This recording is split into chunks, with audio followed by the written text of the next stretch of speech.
सनातन संस्कृति में बहुत सारी चीजें डीपली साइंटिफिक है। उनसे बहुत सारे हेल्थ बेनिफिट्स भी है। सुनिए राकेश गौर से आज हवन के बारे में।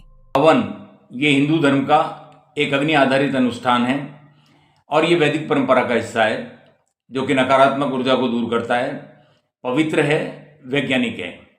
हाल में आपने कुछ समय पहले सुना होगा जेएलएन हॉस्पिटल के एक डॉक्टर ने हवन के द्वारा चिकित्सा का पेटेंट कराया है।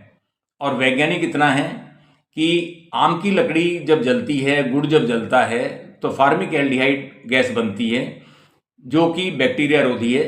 और टाइफाइड तक के भी पेशेंट को अगर आधा घंटे हवन की उस धुआं के साथ बैठा दिया जाए तो वो टाइफाइड से भी क्योर कर जाता है।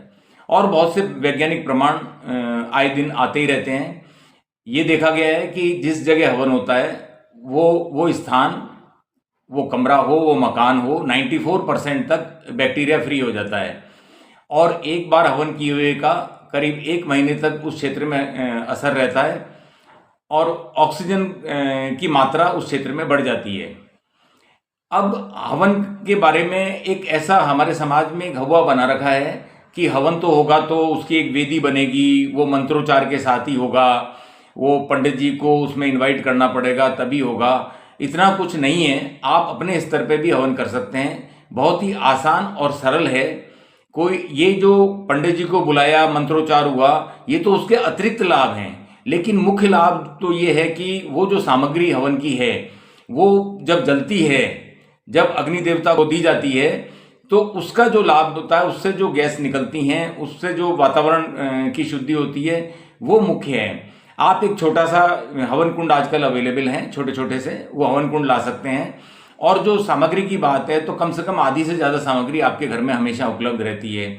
जैसे क्या है, सामग्री का जो ध्यान रखने वाली बात है वो है उसकी शुद्धता के लिए। जैसे देशी गाय का घी ही चाहिए, देशी गाय का सूखा हुआ गोबर ही चाहिए, फिर खोपरा है या ड्राई फ्रूट जो आपके घर में उपलब्ध हैं, औषधि जो भी आप उसमें डालना चाहते हैं, गरम मसाला जो उसमें डालना चाहते हैं, औषधि में अश्वगंधा वगैरह डालना चाहते हैं, मुख्यतः तो जौ, चावल, तिल और ये होती है, गूगल है, धूप है, ये जो भी आप उसमें जलाना चाहें और जो आपके पास उपलब्ध हो, बस शुद्धता का ध्यान रखें कि वो शुद्धता ही हमें उसका पूरा लाभ दे पाएगी।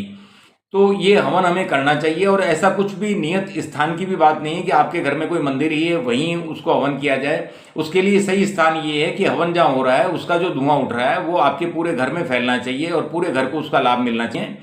तो इन बातों का ध्यान रखा जाए और हवन को एक सरल विधि मान के जैसा भी जो उपलब्ध सामग्री उससे किया जाए, लेकिन हवन किया जाए, ये आवश्यक है। धन्यवाद।